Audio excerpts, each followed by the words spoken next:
Are you seeing the slide, Toma? Yes, it's there. Thank you. Okay. Give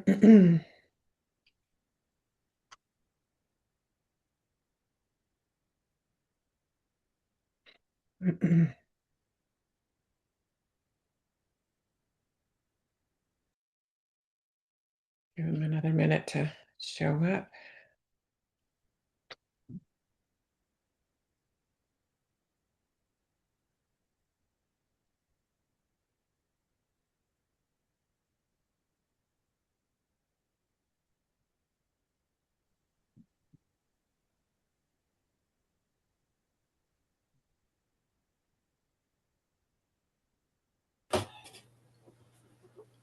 So how long is this on for? An hour. Oh, Yeah. I'll give it a shot to see what he has to say. So at my age, I'm not interested in absorbing too much more. It's brown here.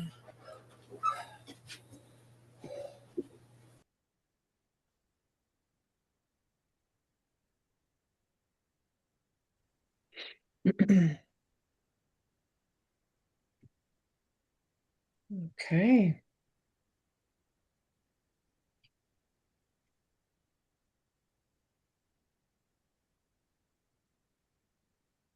Well, it looks like it's time to start. Hello and welcome.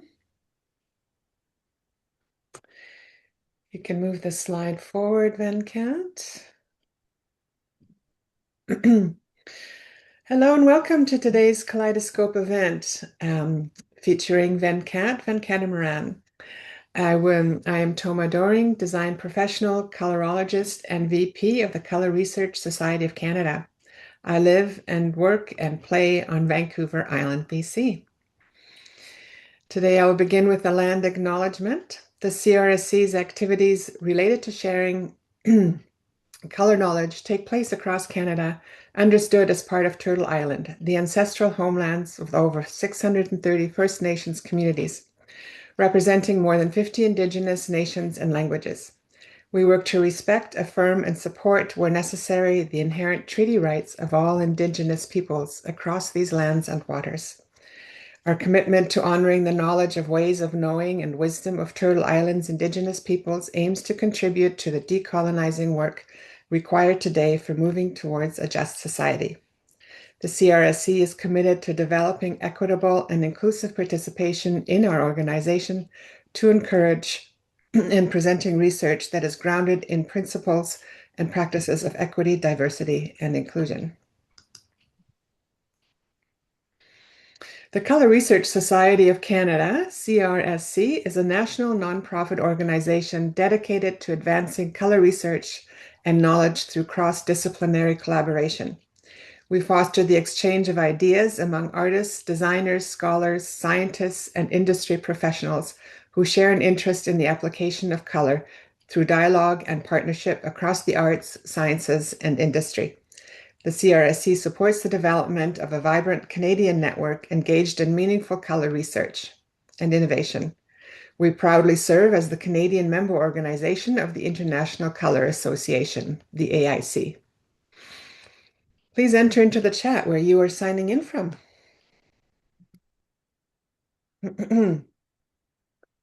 One more thing before I introduce today's speaker. We are looking for presenters for our Kaleidoscope events. If you're an artist, designer, scholar, or researcher who shares an interest in the application of color that you would like to share with our members, please reach out to me, toma@tomaandco.ca. The email will be posted into the chat. Venkat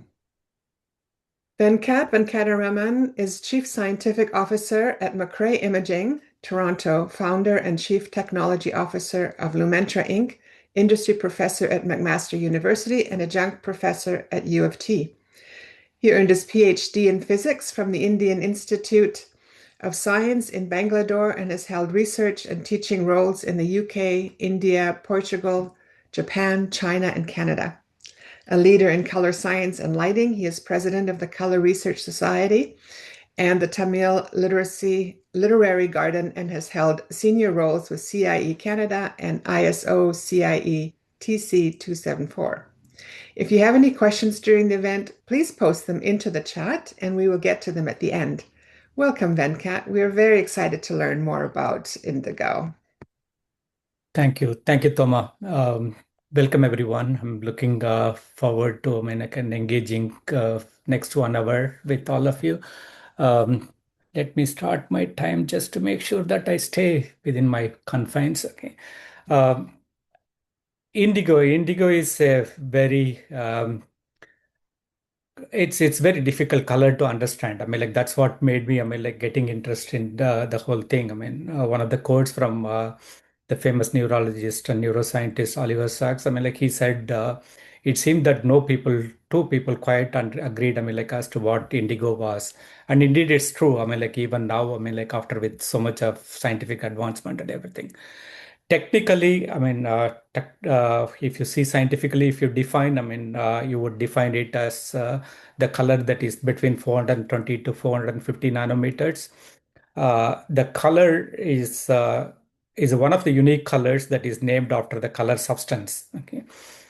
Indigo has been called indigo because I mean, like it's from the indigo dye. Okay. So it was first, I mean, like called as Indican by Greek, I mean, like indicating that it's an Indian dye, and Indicum by in Latin, I mean, to denote that it's a substance from India. Whereas, I mean, like back in India, I mean, like they were calling this as Nila in Sanskrit, one of the ancient languages.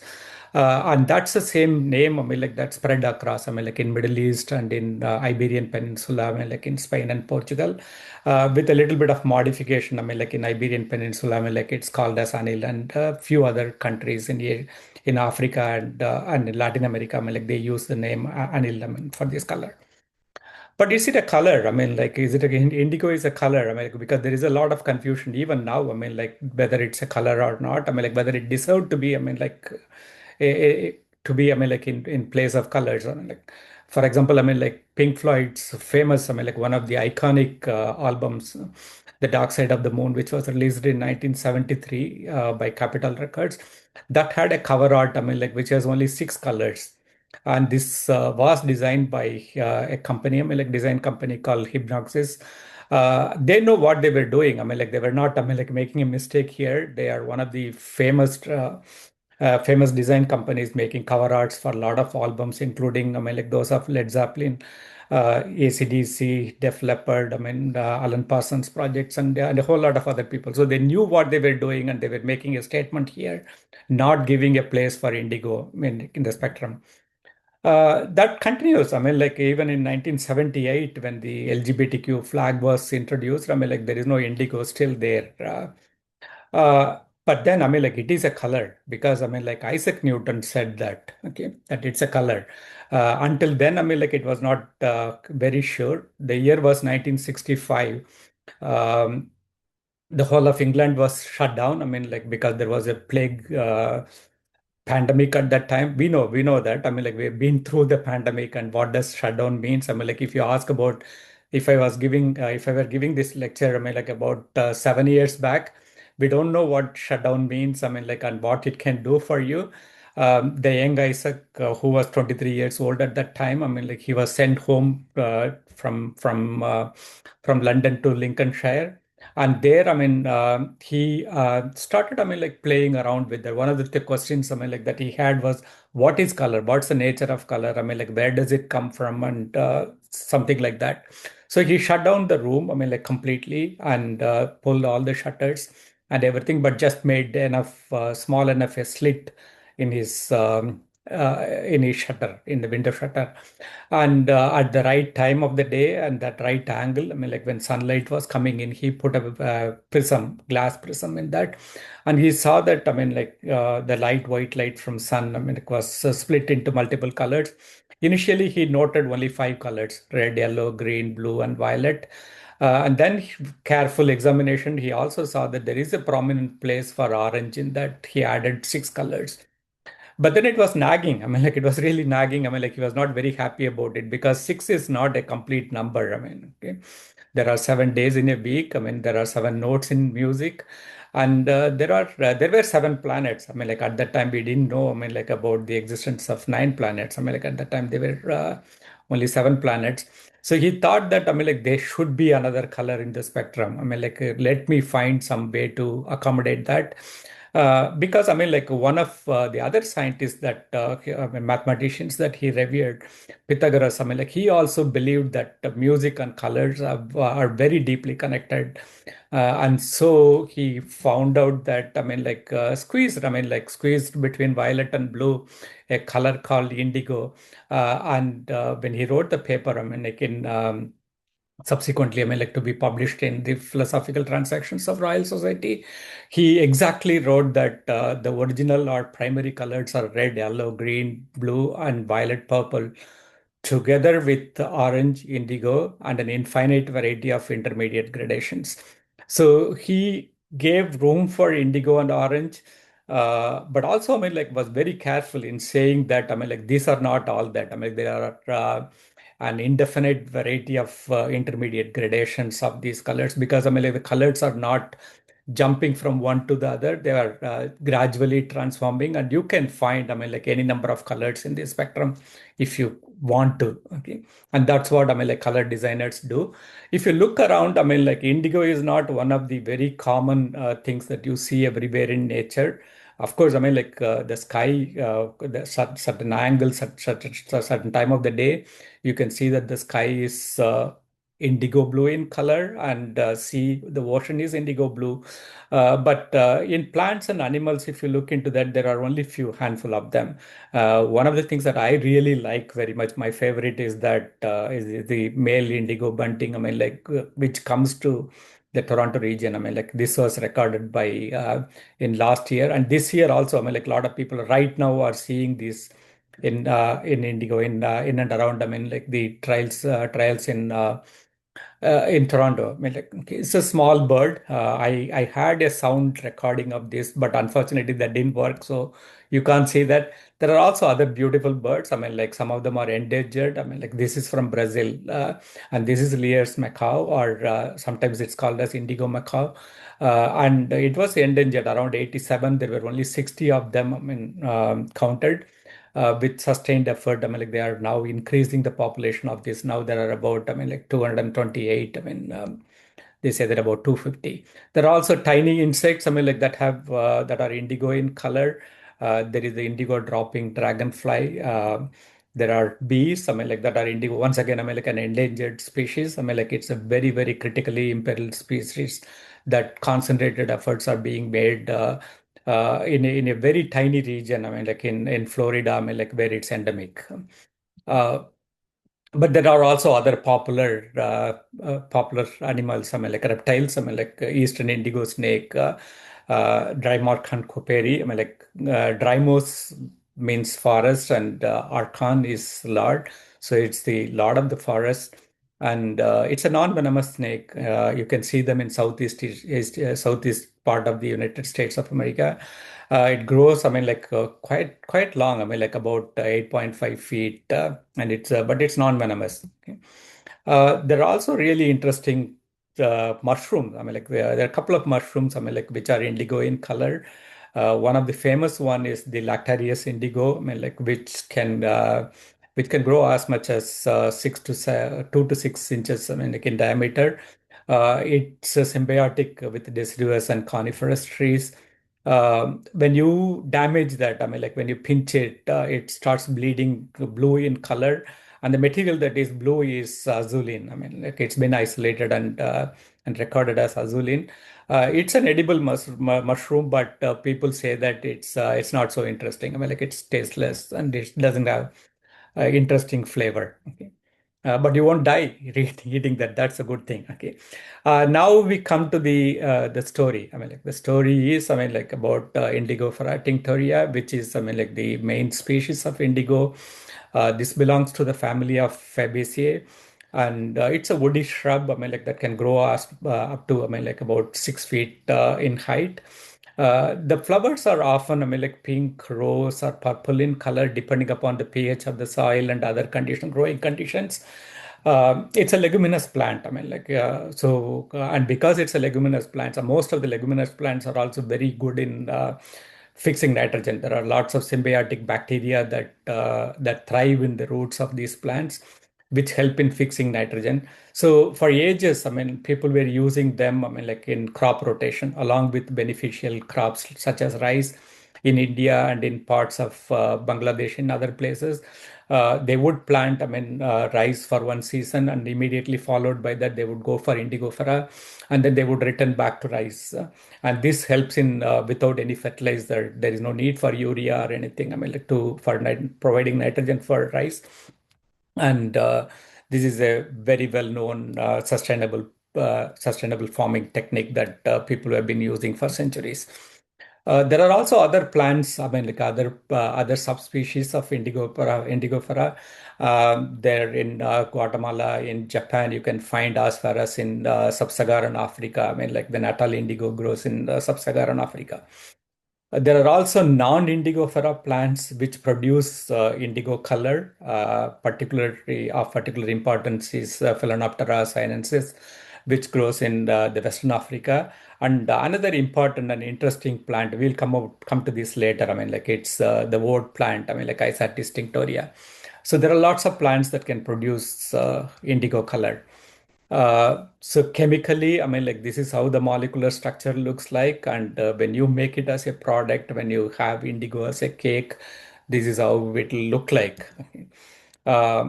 So this is a molecule. This is a molecule. It's a largely planar molecule, and nothing very spectacular about that. What is very interesting is that it's also very closely associated with another interesting color, Tyrian purple. I mean, like that's a story for another day. I mean, like I would like to talk a lot about that. It's as interesting as indigo, because I mean, like it's made from collecting large number of predatory sea snails and processing them. I mean, like in a very complicated way. But what's common to both indigo and Therian purple are the chromophore. I mean, like the chromophore is the part of the molecule that gives the color for that molecule, and that's a very similar. I mean, very same part. That's the indigotin chromophore. If you have, I mean, like two bromine atoms attached in the end, you get, I mean, like a purple color out of it in Tyrian purple. In order to get indigo color, indigo dye, you need to obviously grow a lot of indigo plants. You need about 200 kilos of leaves, I mean, like to get 1 kilogram of indigo dye. And the plants, as I said, I mean, like are shrubby. I mean, like they grow very easily. I mean, like they are very, very drought tolerant. I mean, like so you can grow in a lot of places. And the leaves contain, I mean, glycoside indican, I mean, like which is a precursor for indigo. So you can't just squeeze the plant, I mean, like take the extract out and start drying straight away. You have to do a lot more work, and that's quite laborious. The indican itself, I mean, like is a colorless, water-soluble molecule. Uh, then I mean like they basically I mean like lay them down I mean like with the weight on the top and fill the tank with water. They macerate it, I mean soften it by soaking, I mean the process called maceration, and that releases a compound called indoxyl, which is also a precursor for indigo. And along with that, I mean, like comes glucose from that. It's a very useful thing because I mean, like glucose then becomes a feed for the bacteria that is further needed for fermenting this, accelerating the whole process. The fermentation itself happens about, I mean, like 12 to 15 hours. And at the end of it, it starts, I mean, like frothing, and you start getting, I mean, like what's called as leucoindigo, which is a colorless substance. And this is the nearest neighbor, I mean, like chemical neighbor to indigo. When this process, I mean, goes on, you need to accelerate that, and you need to oxidize that leucoindigo to get the indigo dye out of it. So what they do is that they remove all the leaves out of that. I mean, like they have just the extract of leucoindigo in that, and they start beating. They start manually beating it for several hours. I mean, like sometimes about, I mean, like 12 to 16 hours. The people jump into the tank and they start aerating it by just like, I mean, like as you would oar a boat. for an extended period of time. And they know, I mean, like when indigo, the end point is reached and when indigo is ready, they would know that by the smell of that. They would often, I mean, like dip their finger and taste it to find out, I mean, like if the end point is reached. Those are master craftsmen, I mean, like who know when to stop beating that and when to move on to the next stage. And the next stage is boiling it, I mean, like to reduce the quantity and eventually convert it as a solid. And you make cakes out of it. And it's not very heavy. I mean, like you can get a very concentrated dye, I mean, like in very low bulk. And that's very important. I mean, like because, I mean, like you can now ship it across the world, I mean, like anywhere that they want. And that's one of the reasons that the dye became hugely popular. But the interesting thing is that, I mean, like the dye itself is water soluble. Now, what you do with the water soluble dye, sorry, water insoluble, I mean, like what you do with a dye that's not soluble in water, because you need to, I mean, start dyeing your cloth. I mean, and in order to do that, you have to dissolve it back in water and dip your fabric or the yarn to get it dyed. So what they do is that, I mean, like they need to back convert, I mean, the indigo into the precursor, the loco indigo form. And to do that, you need to put that in alkali media. You need to use that with a people used to use, I mean, like in particularly in England, I mean, like in India, people used to use cattle urine that contains ammonia to convert indigo to loco indigo, which becomes water soluble. Interestingly, when it went to Britain, they didn't have, I mean, like as many cows to get urine. I mean, like so they started collecting urine from. They found out that the urine from prepubescent boys was very useful. I mean, like that's very rich. And so Newcastle had a very thriving business of collecting urine from boys and sending them to Manchester.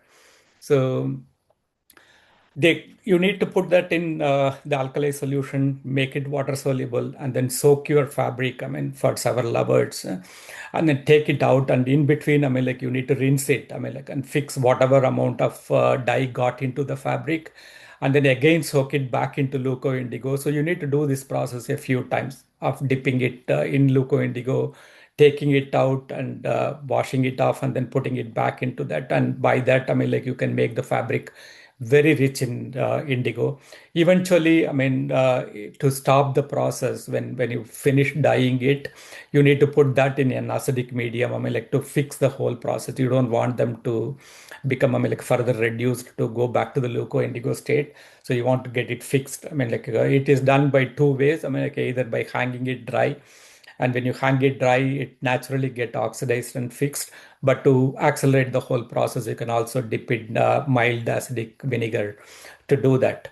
Uh, so interesting thing is that, I mean, like indigo is very useful for dyeing all sort of fabric, but it doesn't physically, it only physically coats that. Then that's one of the things that you would see that, I mean, in denim jeans, the color starts fading reasonably quickly. So it not that everything sticks into that. Some part of it, I mean, like is only physically stick. Sorry, and everything is not chemically bonding. Part of it is only physically sticking, absorbing to that. The technique of dyeing this, they now found out that very recently, I mean, in 2016, they found out that it's 6,000 years old. And in part of Peru, they found out that there was, I mean, fabrics of indigo dyed cotton. The people from Inca, they were using cotton for a long time. I mean, like they were using cotton 8,000 years back. Dyed fabric, I mean, like has now been dated about 6,000 years old. This fabric is also what is shown here. I mean, like is also seem to be, I mean, dyed with other colors, but you can't see them because most of the colors fade. Most of the natural colors, when you put them in fabric, the reds and yellows typically turn into brown. The greens become blue. The yellows fade away completely. But indigo is reasonably fast. I mean, like it stays with that. Even in this tiny bit of fabric, you can see that there is some, I mean, indigo color in this. Before this discovery in 2016, we were thinking that dyeing technique was only 4,000 years old. I mean, the artifacts that were found in the Egyptian mummies was about, I mean, like 1,500 years later than this Incan technique. There are also references to how to dye with indigo. I mean, like in clay tablets, in cuneiform tablets, um, in Babylonian civilization, and this is about, I mean, like dyeing wool. But what is not very clear is that, I mean, like whether they are talking about Indigofera or woad as the plant for dyeing. We'll talk about woad a little bit later. But there is, I mean, the procedure given here, I mean, like for getting indigo color into fabric. The large scale cultivation of Indigofera, it all began, I mean, like in Indus Valley Civilization in northern part of India and what is now part of Pakistan as well, in the river Sindh and its basin. About, I mean, like 2,500 years to 2,500 to 1,700 BCE, in the town of Rajodi, they found out indigo dyed fabrics were very common over there. They also discovered that in the storage, when they were excavating the parts of the town, they found out that at least four different indigo species seeds were preserved in them. Um, and then later they found out that, I mean, like there are even more. There are about, I mean, like 50 different varieties of Indigofera were grown all over India. But this is much later, not during the Indus Valley Civilization. There are also numerous religious and cultural references for indigo in India. We'll come to that later. Before that, we jump into another interesting way of using indigo. There is a type of blue called Maya blue that's about, I mean, like 700 to 800 CE. I mean, people were using that in Mesoamerica. And they were thinking that this has nothing to do with the indigo. I mean, like until about, let's say 2008. I mean, when they did powder XRD, sorry, in 1931, when they did the powder XRD, powder X-ray diffraction, they found out the traces of indigo in this particular artifact that you are seeing, and later further research showed that they were actually using Indigofera subfruticosa along with a clay called the palygorcosite clay, which is, I mean, like a very porous adsorbent clay. I mean, like it's typically used for cleaning up oils, fills, and things like that. The dye can very easily get into the pores of this clay, and then they bake the whole clay to get this dye, I mean, this particular paint, and then they can paint on any other substances that they want to do, including on part of the human body. Okay. And interesting, very, very useful and novel property is that it's this way of making indigo, though it's not exactly indigo in color, it's more turquoise in color. But the color that you are getting here is highly resistant to any strong acid, including nitric acid, alkali, or strong solvents. And even, I mean, like it's not easily biodegradable. So they are still preserved, I mean, like in their original form. This art of making this particular way of Maya blue was completely forgotten by 1860, only recreated, I mean, like in 2011 through a lot of nanotechnology related research. And this is a very nice example for paleo inspired chemistry that a lot of people are forming. I mean, like looking into the old methods of doing chemistry. And now going back to India, I mean, like India was starting to use indigo in widely different ways. I mean, like one of the ways for painting. What you find here is what is called as the Pancharaksha Sutra of painting, which was found in the northern part of India, dated to 20th, 12th century. It's a manuscript folio where indigo ink, palm leaf, and watercolor are used for this painting. This is a Vajrayana Buddhist painting. Um, and not just in Buddhism, I mean, like in Hinduism also, I mean, this particular color of Neil or indigo is always seen as the color of gods. Okay. The god, the protector god Krishna, in the picture that you are seeing here, he is holding a mountain to shelter the cattle and people who are affected by torrent rain. He is the protector god, and he is always depicted in with indigo color.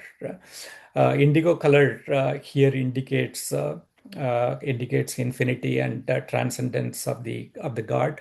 There are also other manifestations like Shiva, the destroyer, Kali, the divine mother. They're all depicted in partial nail. I mean, like various parts of their bodies, or face, or hand, or throat, are depicted in indigo in color. So indigo is always, I mean, like a divine color in India.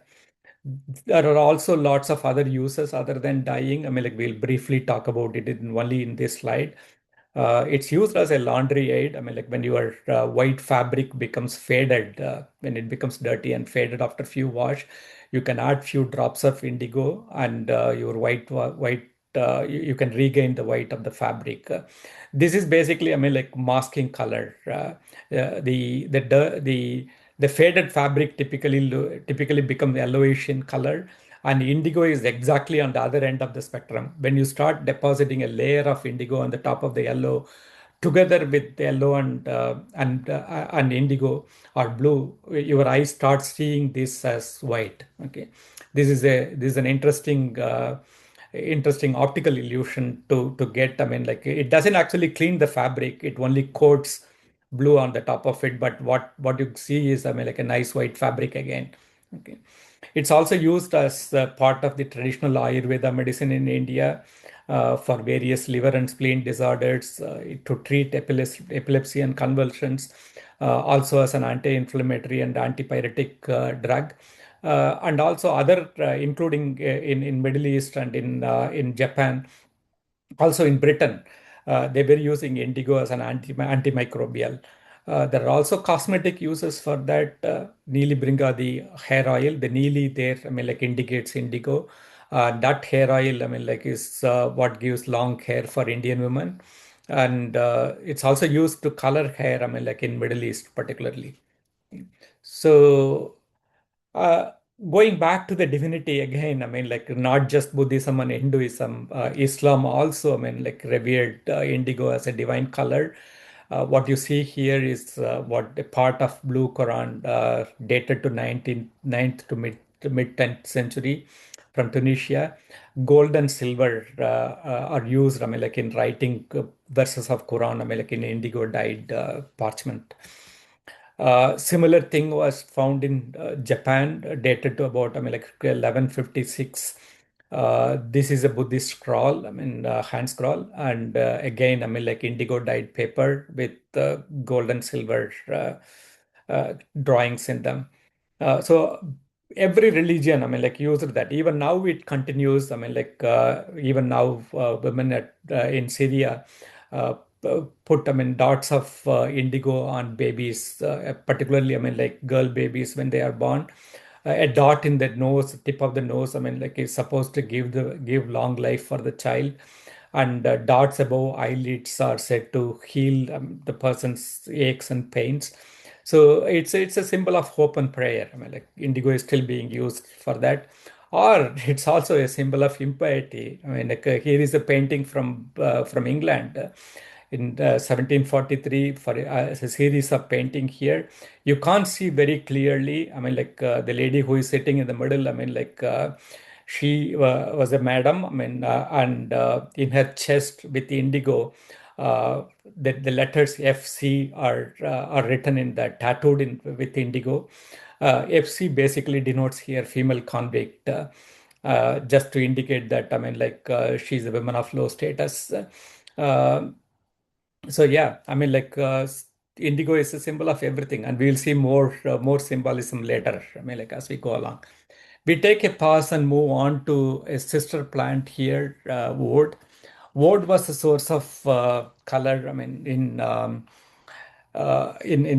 Europe, I mean, before indigo went there, I mean, like in large scale, it's from the plant Isatis tinctoria.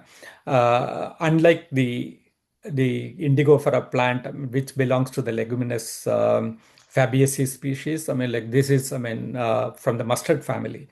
And this is native to Caucasus and grows very widely in parts of Europe, I mean, like several parts of Europe. Interestingly, it produces the same chemical, same indigo, chemically similar, same indigo. So you can use that to dye fabric. but it doesn't dye very well on all kinds of fabric like the one from the tinctoria plant. It only, it only colors wool very well, not in cotton.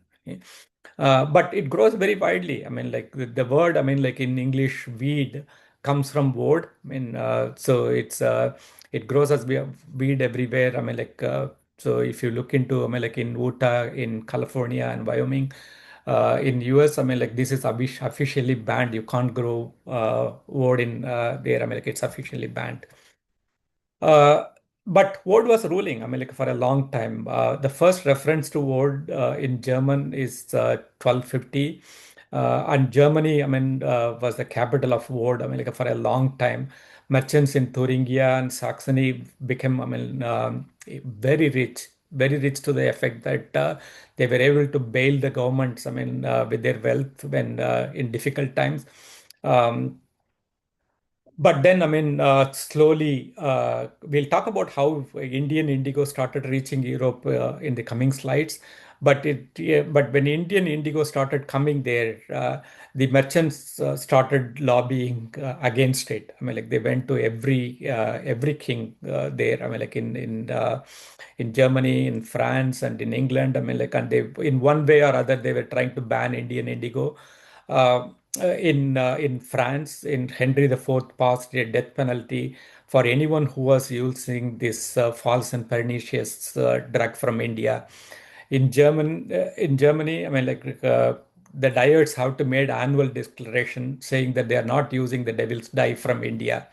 Interesting thing is that, I mean, like you have to take their word for granted, because once dyed into fabric, there is no way of finding whether it was wood or Indigofera dye, indigo. So you have to just, I mean, but still they made the life difficult for people using, I mean, some bureaucratic control over there. And in England, I mean, like it was declared, the government declared it as poisonous. No, it's not poisonous. The indigo people actually can ingest, I mean, like, and nothing happens. And so in all possible way, I mean, the advent of indigo gave, I mean, shivers for wood merchants in Europe. But by 1630, East India Company started getting large quantities of indigo from India and started making it widely available first in Britain and throughout Europe. It was cheap, and it was also, I mean, like much better than wood, and started, I mean, like wood started slowly disappearing. And that. How did Indian indigo go to Europe? From 300 BCE, Indians were sending indigo through Silk Route for Greeks and Romans. Greeks, as we saw earlier, I mean, like they were calling it as indigon to denote that it's a dye from India. But they thought that, I mean, like it's what they were getting when they were getting it as a cake. They thought that it's some mineral that comes from the Orient. They didn't know that, I mean, like it's a plant derivative. Um, but what they found was that indigo dyes much better than wood, I mean, like on most of the fabrics. But it was around 1200 CE when Italian traveler Marco Polo came to India. He toured widely around India, wrote extensive travelogues, and one of that, I mean, like contained the recipe of how to make indigo from indigo plant, and also how to use properly the indigo dye. Until then, I mean, like the Europeans were just tumbling upon, I mean, like various techniques to use that. They didn't know how exactly to use it. The need that, I mean, like you have to convert the indigo to loco indigo for properly dyeing. All those things, I mean, like went through Marco Polo to Europe. When that techniques were available, when those techniques were available widely in Europe, I mean, like they really loved indigo. They wanted more of it, and not just indigo. I mean, like they wanted a lot of things from Orient. I mean, like they wanted pearls from there, but they wanted spices. They wanted cotton, they wanted muslin, calico, everything. So they started finding various ways. Vasco da Gama from Portugal found a sea route to India in 1498. And then they started taking large quantities of all these things, valuable things, through the sea route. I mean, like you don't need to go through the Silk Route anymore. And they were reaching Europe, and by 1700, indigo was in and wood was out. And but then when Indigo came, they started finding a lot of different ways of using it. Let's look into few of interesting art over here. Um, One of the Italian masters, Tiziano Vecellio, or otherwise known as Titian. That's a painting over here of a Holy Family with the shepherd. The blue in this, is not indigo. It's actually, like lapis lazuli. But lapis lazuli or the ultramarine was very expensive. It's a mineral, and it's also coming from, the northern part of what was then India, now part of Afghanistan, and they were very expensive. So in order to, conserve the quantity of ultramarine needed for painting, they used to first paint the base layers with the indigo and then lay ultramarine on the top of it, which gives this beautiful blue with nice sheen. So it's a cost-effective way of doing things. Similar technique was used, by the Flemish painter Vermeer around 1654. The one that you see here, the Christ in the house of Martha and Mary. Again, this is the pure indigo. This is not, ultramarine on the top of indigo. Vermeer was using pure indigo for painting this. But his famous other painting, the milkmaid paint, was made used by the same technique of laying indigo first as the base layer and then using ultramarine on the top of it. So indigo was a rage at that time. Everyone wanted to use indigo. All ladies wanted to use indigo. Converse to what we see now, they were not preferring pink; they were preferring blue. Okay. Indigo dyed clothes were rage. In higher societies throughout the 17th and 18th century. Um, Not just in Europe, in rest of the world also, indigo started spreading and becoming hugely popular. Japan had their own method of cultivating indigo. They had another species called Persicaria tinctoria, which grows very easily in Japan. And dyeing technique of this was introduced. The best method of doing dyeing was introduced from China to Japan during the Nara period in the 8th century. They developed various ways of dyeing with indigo. One of that is izome. I means blue or indigo here, and zome is the dyeing technique. Izome is the indigo dyeing technique. And once really interesting methods of folding and dyeing were created, this becomes the choice fabric of the nobles, and it was hugely popular during Edo period around 17th to 19th century. And Japanese also developed other techniques of using, indigo. Another way of another way of using indigo in fabric is famous way is batik printing. Indigo is very very easily dyed. You can soak the whole fabric or the yarn in the dye, and you can use it later.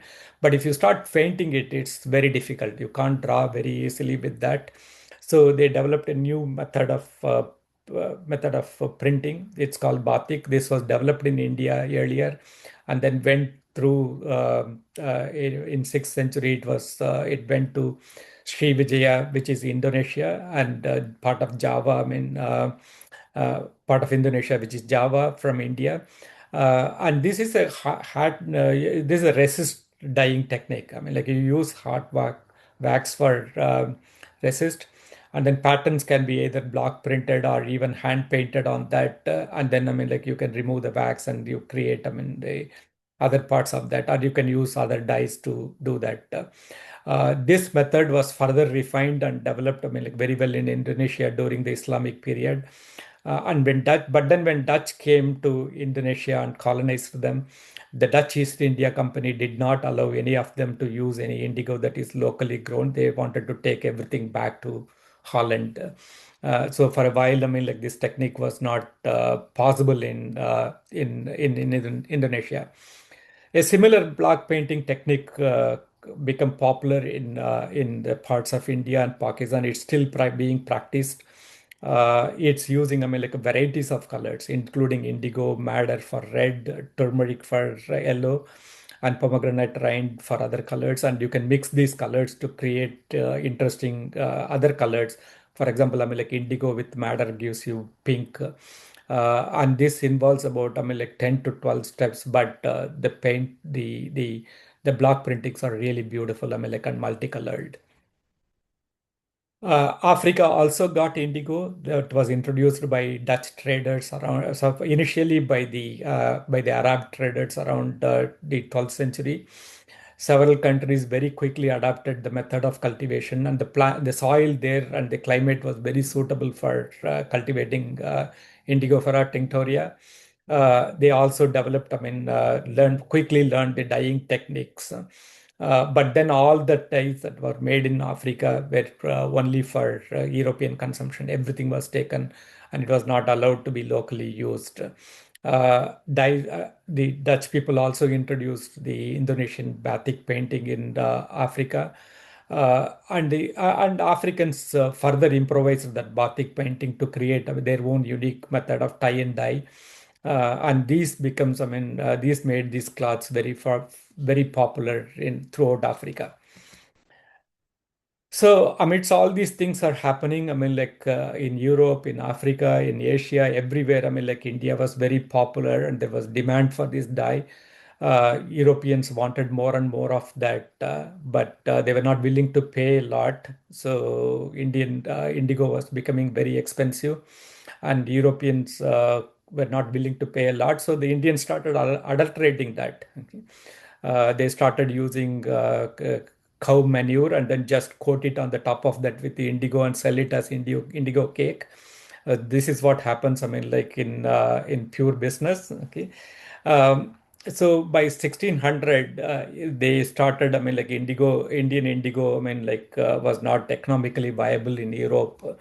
They wanted to find other ways of getting indigo. And so they started taking the technique from India for growing indigo and dyeing to other parts of that. The French people took that to what is now Haiti and Martinique and Guadeloupe. Spanish people took that throughout the Central America, and British people introduced that in South Carolina. So the New World was getting indigo both in plant and in dye making technique. By the 17th century, mid to late 17th century, Caribbean indigo was very cheap. Indian indigo was very expensive, and Europe was getting indigo mainly from Caribbean. Uh, how do they achieve it? Largely through slaves trade. They wanted to get a lot of slaves from throughout. I mean, like, so you could find advertisements, I mean, like, which says that you can exchange indigo pound for pound for a Negro when he is made naked. The slaves were not coming, I mean, like, as illiterates. They had tacit knowledge about, I mean, like, how to grow Indigofera, and also, I mean, like, how to make dyes out of it. But again, I mean, like, they can't use that for their own clothes. I mean, like, they have to do that for their masters, and they have to work about 12 to 14 hours in growing indigo and making dyes. That was enriching coffers elsewhere in Europe. I mean, like, people were becoming very rich and started indulging in that. It was the period of before French Revolution. It's a period of Rococo and indulgence, and all kinds of art collectors and everybody, I mean, like, was getting funded by indigo trade and slave trade. Okay. Um, but then after about, I mean, like 2 centuries of exploitation, the new world started revolting. I mean, like in 1804, Haiti become independent, and during these revolutions, I mean, like, all the plantations were burnt. I mean, the sugarcane, cotton, and indigo plantations were burnt. The slaves became free, but when it comes to retribution, I mean, like, slave owners were not compensated. Slave owners were compensated. The British government paid for slave owners because they lost their slavery, they lost their property. The properties are the chattels. I mean, like, the slaves themselves, I mean, like, did not get any compensation. When the slaves became free, they were not compensated in any way, but they found new ways of taking free labor from them. They created the apprentice method, by which every free labor was deemed to still they were forced to work for their masters for about 8 years without any salaries. Okay, so still in one form or other exploitation was continuing. uh, let's take a break from all these miseries and look into some beautiful art. This is one of my favorite from Camille Pissarro, the Impressionist. What you see here is the Boulevard Montmartre, in Paris. And Pissarro was very fascinated by the different type of artificial lights. Artificial lights were just then introduced in Paris. You can see the street lights, the electric street lights, which are cool white in colors, along with warm yellow gas lights in the shop windows, and burning lamps alongside the roads. At a lower level, and on a nice rainy day, you see beautiful reflections of all these colors. On the road. Um, while ultramarine was the choice of blue color, really novel use of indigo, was pervasive in art. So now, by 1975, by 1745, England and France were once again in war. There was indigo shortage. French indigo from Caribbean cannot come to Britain, and Haiti became independent. France themselves were, starved of indigo. Britain lost America. American started becoming free. Uh, so they started looking elsewhere, and they started looking back to India for indigo.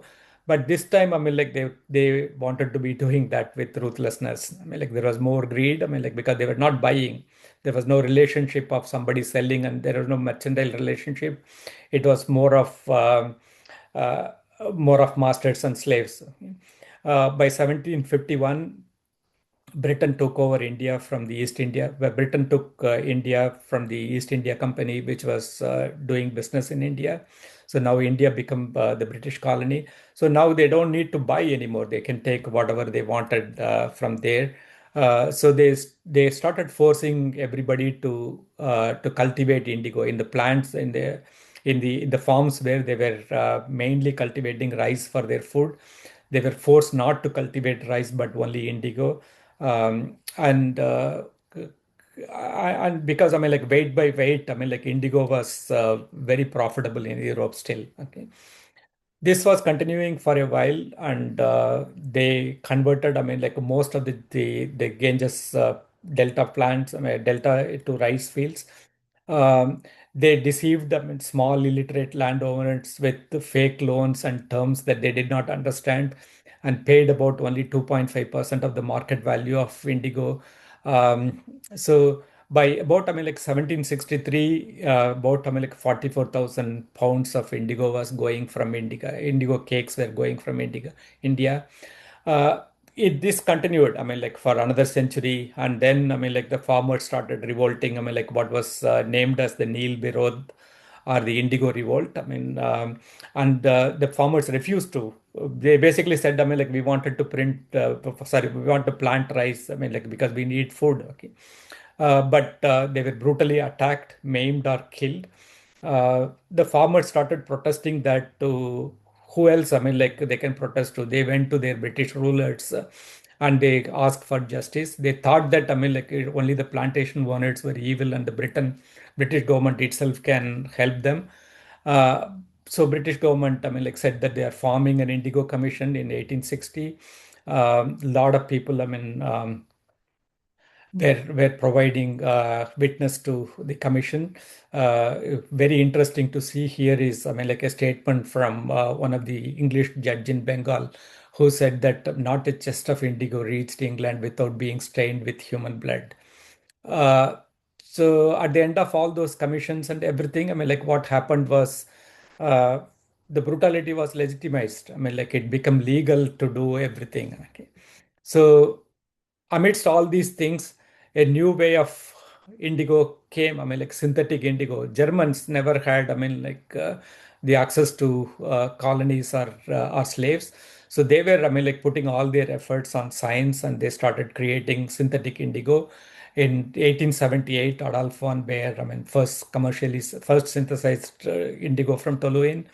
In And then, I mean, like it was made commercially viable in 1897. Then BASF they started, I mean, like investing very heavily, about, I mean, 18 billion Deutschmark on indigo development, I mean, synthetic indigo development. And as a result of that, I mean, like they came up with indigo pure uh, synthetic indigo cakes. I mean, like which was a blockbuster hit for them. I mean, like they further refined that in 1960 to get color fast indigo. And we now come to the other part of the story. I mean, like the synthetic indigo story here. Denim was a supreme reincarnation of indigo. In 1850, California was in golden rush, and Levi Strauss in San Francisco, they created this fabric dyed in France with Caribbean indigo initially. I mean, like, and created this the denim cloths, and they patented the copper riveted pant. I mean, like jeans plant, Levi 501, which is still being sold. I mean, like in 1890, and this popularity is further enhanced by the arrival of synthetic dye. But it's not the Americans who first invented denim or jeans. You can see the references to that in the 17th century painting by an Italian artist. This beautiful painting, almost like a Caravaggio painting. I mean, like with a lot of tenebrism, and you see the nice play of shadow and light over here. And this is, I mean, like the fabric, because it's a fabric is from Nim. It's called, I mean, like denim. I mean, and which become denim. I mean, like in English. And the jeans, I mean, like the blue jeans. I mean, like was what became blue jeans later. Okay. Uh, there are also references in music. There are numerous. I mean, like I won't go into detail. I mean, like a couple of them. I mean, like here from Ella Fitzgerald and the iconic jazz classic. I mean, Mood Indigo from Duke Ellington.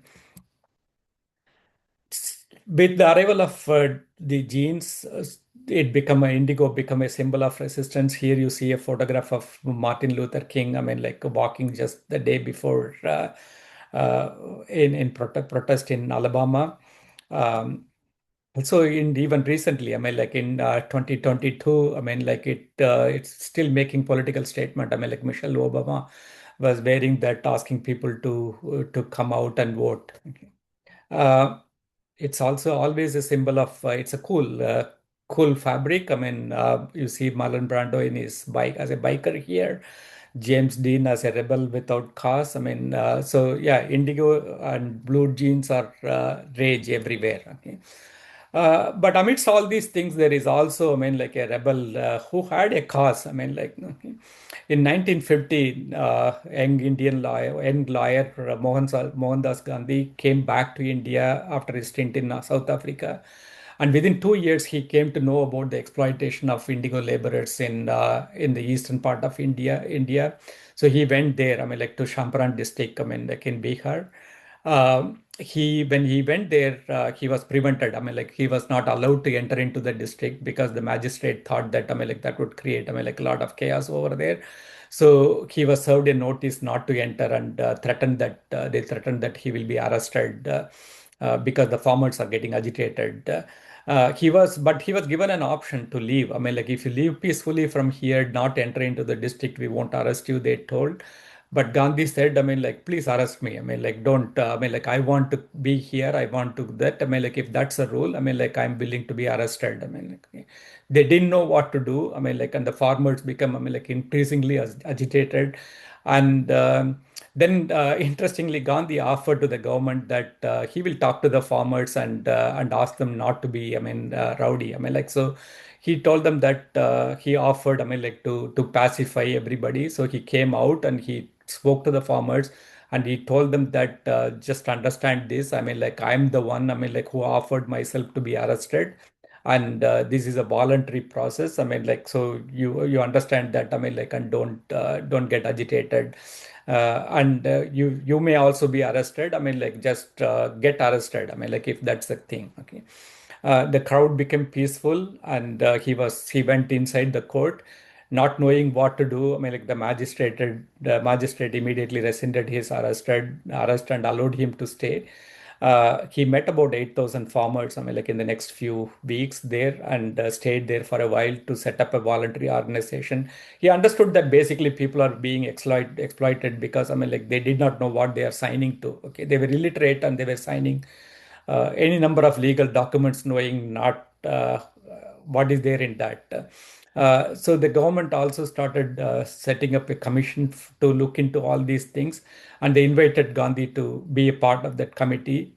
He accepted it. This is a beautiful play here. That when there is a revolt, I mean, like he was, I mean, like silently revolting that. But when there was, I mean, like ways to work with the government for the benefit of poor people, he was willing to work. He was willing to accept it and willing to work with them.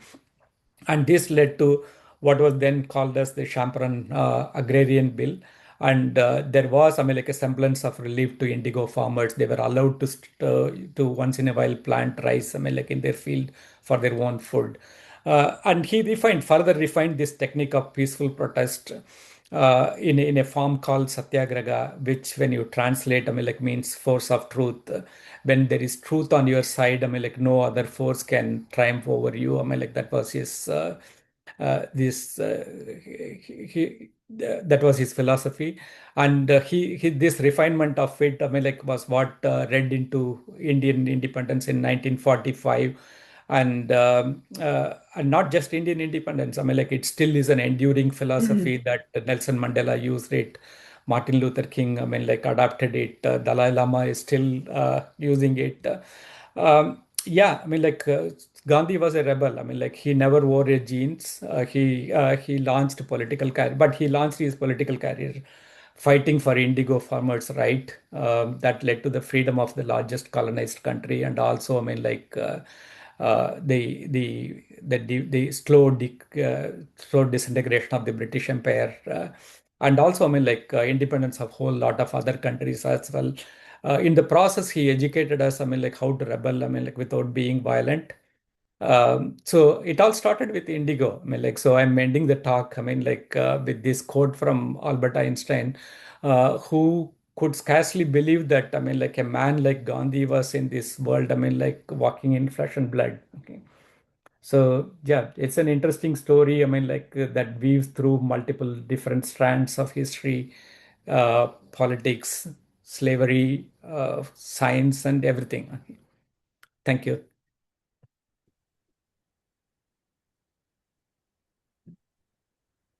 Thank you, Venkat. That's a wonderful overview of indigo. I think it's opened our eyes to the scope of the history of color. If there's any questions, please let us turn on our videos and have a conversations. You can put questions into the chat or raise your hand. We'll take a moment.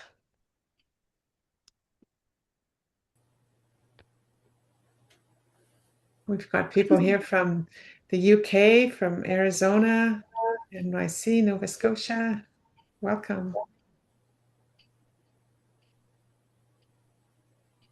Judith, did you have a question? Well, I just wanted to say thank you because that was such a broad review of so much history that I think I'm going to have to go and start looking up some of the bits that you talked about, because I mean, I just assumed it was going to be talking about dye, but it was basically history of the world, and it was wonderful. Thank you.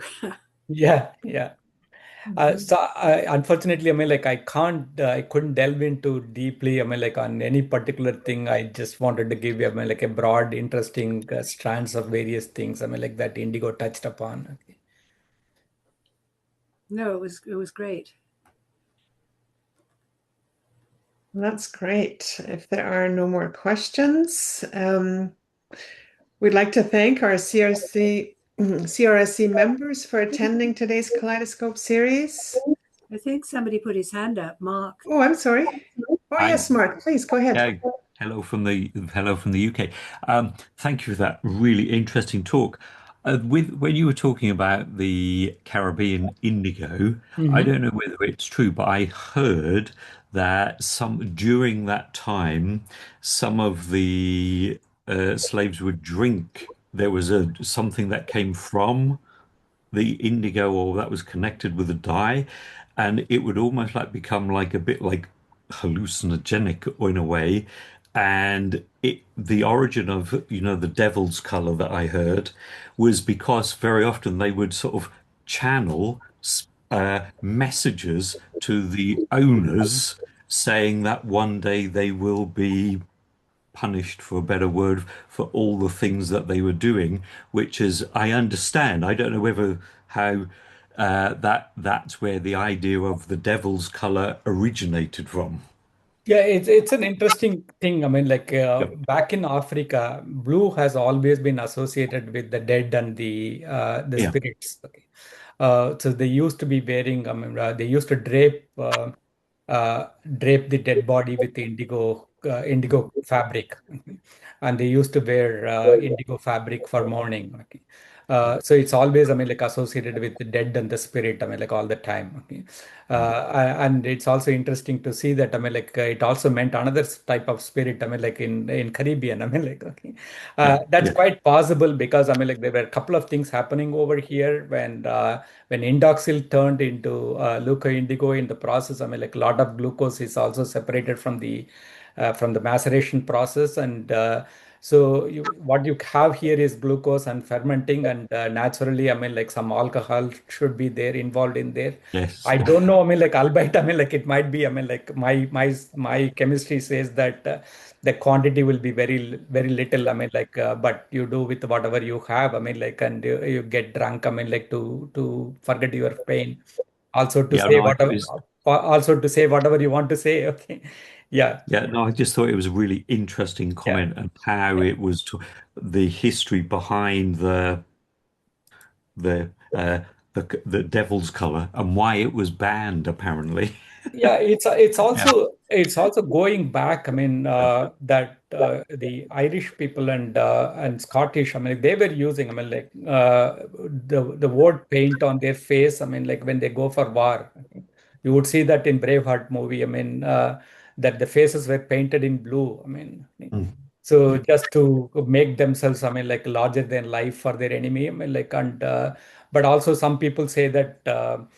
They were the word indigo also can, I mean, act as an insect repellent. I mean, like when they are in forest.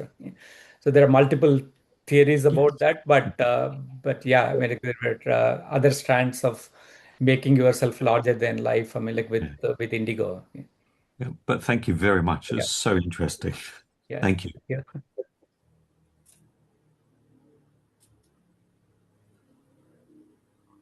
Some excellent comments in here for you as well. So lovely to see